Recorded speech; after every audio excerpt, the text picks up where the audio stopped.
Okay, perhaps you'd like to introduce yourself. Here, it's easier that way.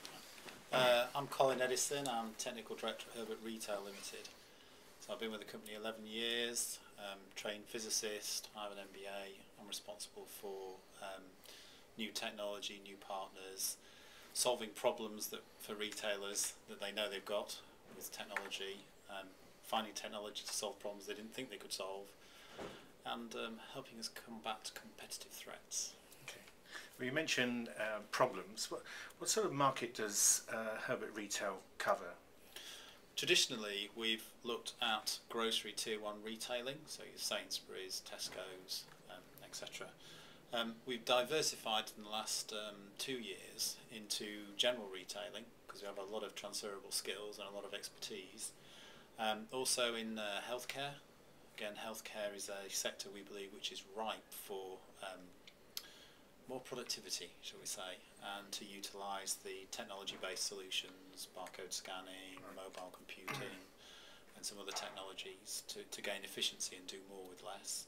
And then finally, again, a general retailing area, but quite specific, electronic shelf-edge labels, which enables companies to change prices and, in some cases, descriptions of products at the touch of a button or as per a schedule, rather than printing paper out and sticking it on the shelf.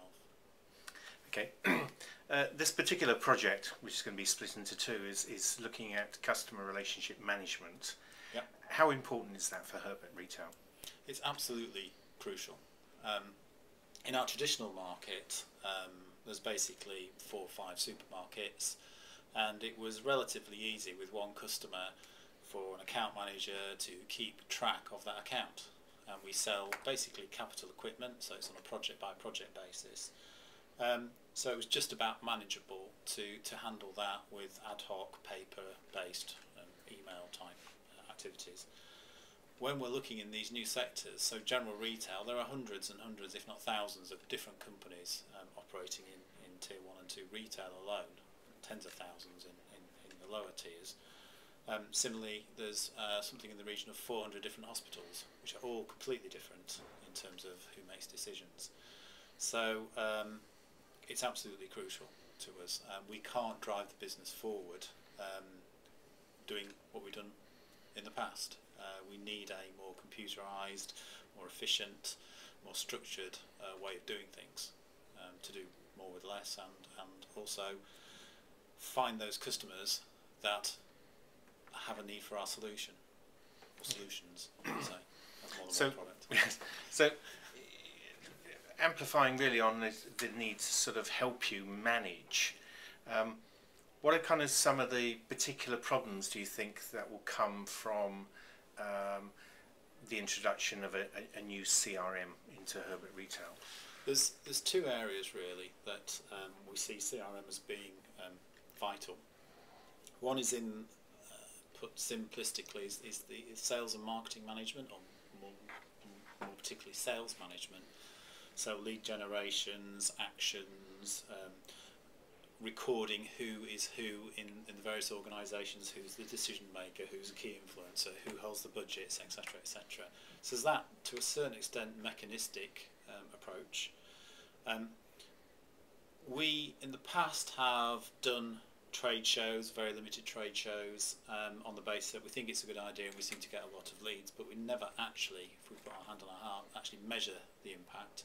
So how many opportunities were generated by this activity, this show, how many were converted, what percentage were converted, what was the value. Because we're heading out into these new and different markets which we don't know, then I think it's vital that we record that information and measure the effect of the marketing, be it a show, be it an email shot, cold calling, whatever. So we need people at what we call the front end to ensure that they see the value of disclosing all of their valuable contact information and putting the very latest information on there in an area where all the management, or certainly the sales management, can see what's happening. So I think that's the first challenge, getting people at the front end to buy in and see the value of doing it. The second thing is, and this is perhaps to some people beyond where customer relationship management is, but we actually want the CRM system to drive our internal business processes.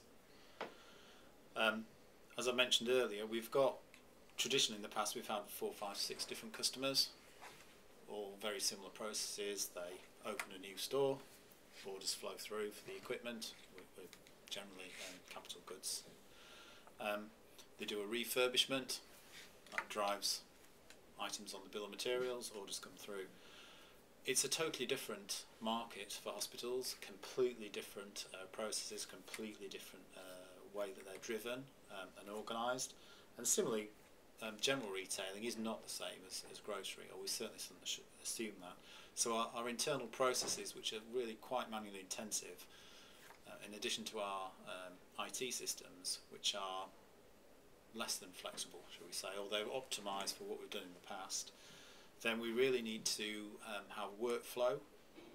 So we need to add a customer very easily, whereas in the past we've done it once every 5, 6 years. We need to be doing it hopefully once every 4 or 5 days, and that needs to be a very easy process. We need to make sure that we haven't skipped a step, that, oh well, this customer hasn't got an account so they can't order anything from us. That's just not acceptable, which is a typical example at the moment. So we need to set up all of those systems automatically with a workflow and flag by exception what's happening, and that will be a big change because people are going to be asked to do things internally differently. They're going to be asked to do more with less time, and some jobs will disappear. It's inevitable. There will be process steps will be eliminated, and so that job will disappear, which obviously creates fear and confusion, risk of losing your job. And obviously where we're coming from is we want to grow the business, so rather than that job role will change, but we're going to need more of these modified roles because we're selling more to lots more customers. I think lastly, what are the kind of key areas that the CRM has to deliver in terms of the crucial things for the business strategy? Okay, it's got to deliver information so that we can target our sales activities and get more sales in areas where we've never sold before. So it's got to have metrics, it's got to have alerts, it's got to flag when we haven't done something that we should have done, like fed back or cold called somebody or gone back to them when we said we would go back to them, respond to a request for quotation, respond to a request for information, etc., etc. So that is absolutely vital. And the other thing it's got to do is make these things happen automatically and flag up to us by exception. This hasn't happened. Our supplier or a component supplier has got an issue with lead time. Let's raise that in the business, give the information to the guys responsible to the customer, see if we can mitigate that, and the customer might say, oh, that's absolutely fine, because we've had a delay with the building opening or whatever, we can cope with that, or no, that's totally unacceptable, can't you do something about it? Okay, well, thank you very much indeed.